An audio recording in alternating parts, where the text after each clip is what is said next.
Hai semuanya, selamat pagi. Apa kabarnya? Semoga kita semua dalam keadaan sehat ya. Kembali lagi belajar daring bersama Ibu Debbie.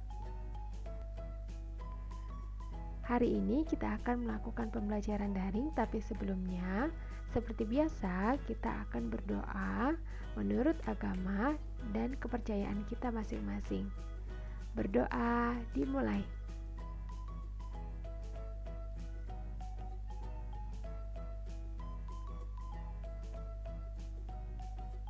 Berdoa selesai. Hari ini kita belajar materi tema 3, benda di sekitarku. Subtema 1, aneka benda di sekitarku. Pembelajaran yang keempat. Mari persiapkan bukumu ya. Tujuan pembelajaran kita hari ini yaitu kamu dapat mengidentifikasi informasi tentang bahan pembentuk benda yang terbuat dari plastik dengan benar. Yang kedua, kamu dapat memahami istilah yang terkait dengan materi pembentuk benda dengan tepat. Ketiga, kamu dapat menggambarkan kondisi sampah plastik dalam bentuk tulisan dengan tepat. 4. Kamu dapat terampil mengutarakan idenya tentang penanggulangan masalah sampah di sekolah dengan percaya diri. Yang kelima, kamu dapat mengetahui arti penting dari bermusyawarah dengan tepat. Dan yang terakhir, kamu dapat memahami permainan bola tangan dengan baik. Ayo membaca. Plastik, solusi dan masalah. Perhatikan benda-benda yang ada di rumahmu. Sebutkan benda-benda yang terbuat dari plastik. Ternyata, sangat banyak alat rumah tangga yang terbuat dari plastik, mulai dari ember, gayung, sampai sendok sayur. Kantong kemasan dan botol air minum juga terbuat dari plastik. Sekarang ini banyak sekali benda berbahan dasar plastik. Mengapa? Karena plastik murah dan tahan lama. Bahan dari plastik tidak dapat menyerap air atau tidak tembus air. Plastik pun mudah dibentuk dan ringan. Oleh karena itu, plastik dapat dibuat menjadi berbagai benda. Nah, perhatikan di sini ada gambar contoh benda-benda yang terbuat dari plastik. Plastik memberikan banyak manfaat, akan tetapi plastik juga dapat menimbulkan masalah. Plastik membutuhkan waktu yang lama untuk terurai secara alami, sekitar puluhan bahkan ratusan tahun. Perhatikan tabel berikut. Coba bandingkan waktu yang dibutuhkan plastik untuk terurai secara alami. Nah, perhatikan di tabel ini ada beberapa nama benda ya. Yang pertama kertas. Kertas, waktu yang dibutuhkan itu untuk terurai 2-5 bulan. Kedua, kardus.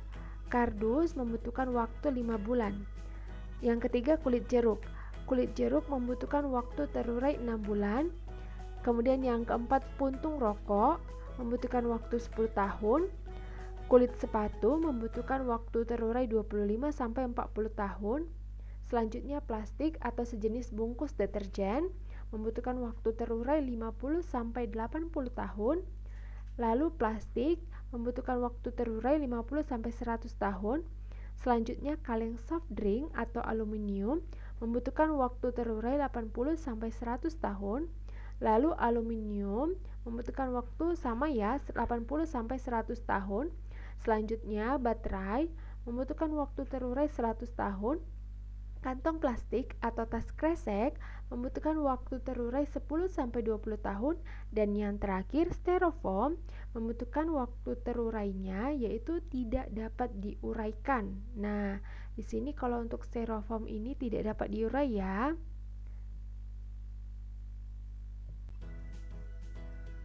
Jadi, kamu dapat membayangkan apabila membuang kantong plastik sekarang, kantong plastik akan terurai 10-20 tahun yang akan datang.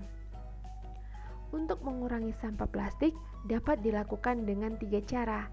Cara tersebut yaitu reduce atau mengurangi, reuse atau menggunakan kembali, dan recycle atau mendaur ulang.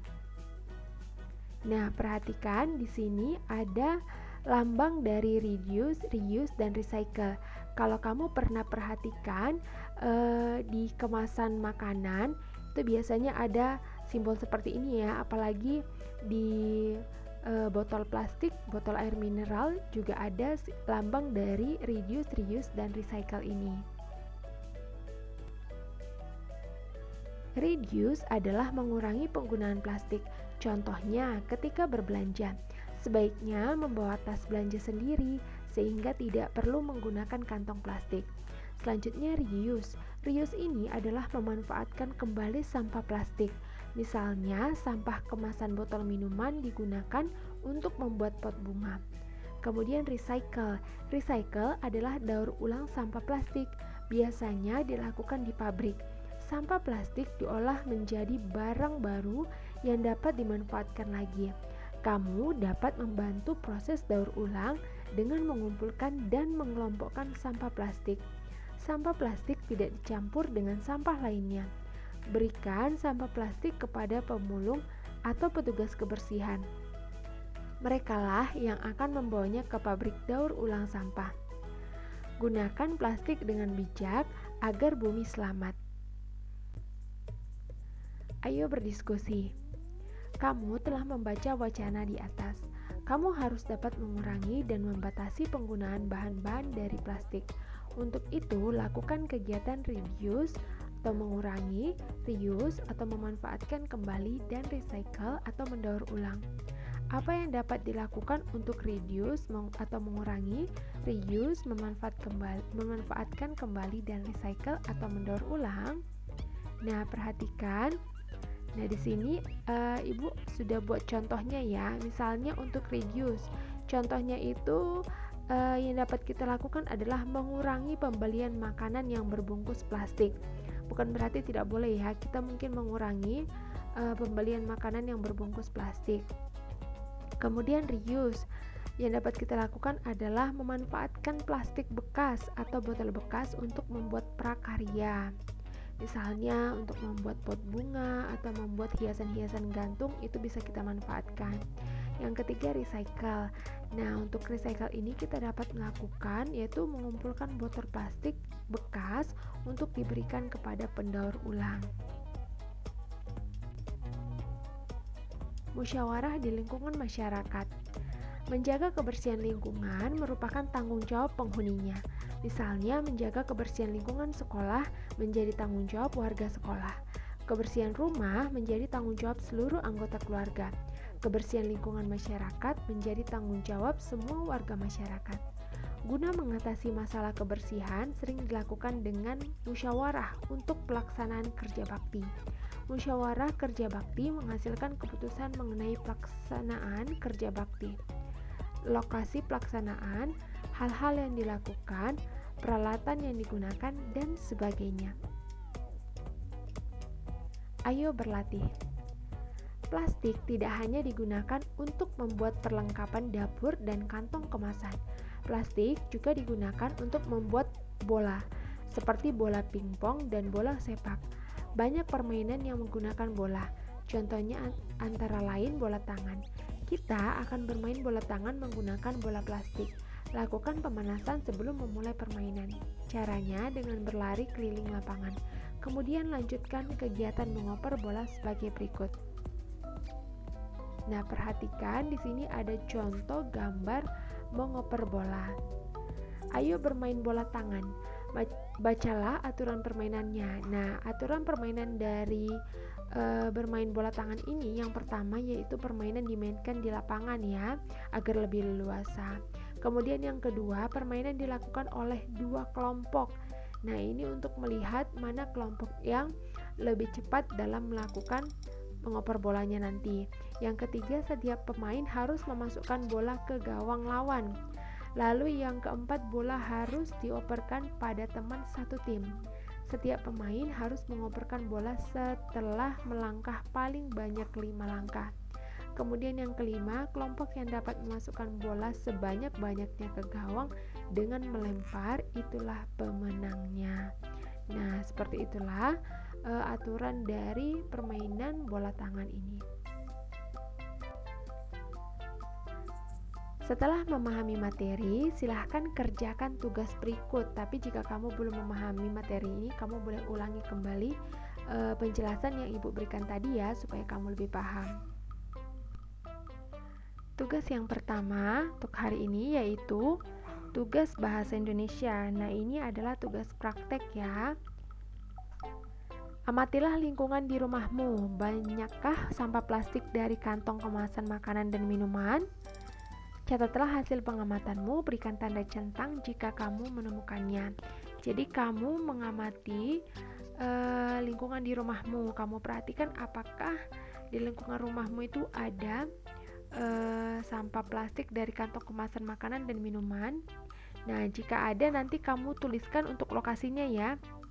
Pada kolom lokasi nanti kamu tuliskan misalnya untuk sampah plastik kemasan makanan kamu menemukan misalnya di belakang halaman rumah, di belakang rumah misalnya. Nah, kamu tulis lokasinya di belakang rumah.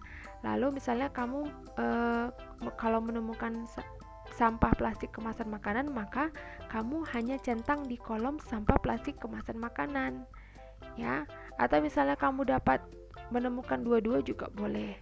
Berarti kamu menemukan sampah plastik kemasan makanan dan minuman, maka kamu centang di dua kolom ya, kedua kolom. Tapi jika misalnya kamu hanya menemukan sampah plastik kemasan makanan, maka kamu hanya centang di kolom sampah plastik kemasan makanan. Untuk sampah plastik kemasan minuman tidak usah dicentang ya, hanya kamu centang pada kolom jika kamu menemukan sampah plastik sesuai yang kamu temukan ya. Misalnya kamu menemukan plastik kemasan makanan, maka kamu centang di kolom kemasan makanan. Kalau kamu menemukan sampah plastik kemasan minuman, maka kamu centang di kolom tersebut. Jadi nanti kamu lakukan pengamatan dan tulis. Nanti buat tabelnya seperti ini, kamu buat di buku tugasmu. Nah, setelah kamu melakukan pengamatan sampah plastik di lingkungan rumahmu, ceritakan hasil pengamatanmu secara tertulis. Perhatikan penggunaan huruf besar dan tanda baca yang tepat. Jadi, setelah kamu melakukan pengamatan, kamu ceritakan ya bagaimana pengamatan yang sudah kamu lakukan dan apa saja yang sudah kamu temukan, kamu ceritakan. Dan perhatikan dalam penulisan ya, kamu harus perhatikan bagaimana penggunaan huruf besar. Ingat kalau untuk mengawali kalimat menggunakan huruf besar. Kemudian tanda bacanya sesuaikan. Kalau untuk kalimat biasa maka menggunakan tanda titik. Misalnya kalau kamu ada menggunakan kalimat perintah maka tanda seru seperti itu ya. Tapi biasanya lebih sering menggunakan tanda baca titik. Jadi diperhatikan ya, penulisan juga harus rapi. Nah, untuk tugas yang kedua, ini juga masih tugas praktek ya, untuk tugas PPKN. Jadi, kamu melakukan musyawarah. Lakukanlah musyawarah tentang cara mengurangi sampah plastik bersama anggota keluargamu. Nah, kalau misalnya kita berada di sekolah tatap muka, ini bisa kita lakukan bersama teman-teman kita. Cuma karena kondisi kita saat ini belajar daring ya, belajar di rumah masing-masing, maka kamu dapat melakukannya bersama anggota keluargamu. Kamu bisa pilih misalnya ingin bersama orang tuamu, ayah dan ibu, atau kamu ingin melakukannya musyawarahnya bersama kakak dan abangmu, itu terserah kamu ya, boleh. Kemudian setelah melakukan musyawarah, tuliskan mengenai pelaksanaan hasil musyawarah tersebut. Jadi tuliskan pelaksanaan hasil. Jadi apa hasil dari musyawarah? Jadi kamu menceritakan ya. Ini sama dengan menceritakan, kamu ceritakan kamu melakukan musyawarah dengan siapa saja ya. Dari anggota keluargamu siapa saja yang ikut dalam melakukan musyawarah tersebut. Kemudian apa saja yang sudah kalian bahas dalam musyawarah tersebut dan bagaimana hasilnya, hasil dari musyawarah tersebut. Jadi kamu tuliskan. Ini juga dituliskan di buku tugasmu ya dengan rapi. Sekian untuk pembelajaran hari ini. Tetap semangat belajar. Terima kasih sudah menonton video pembelajaran Ibu Debbie. Dan juga Tetap jaga protokol kesehatan. Selamat pagi, sampai bertemu di pembelajaran berikutnya.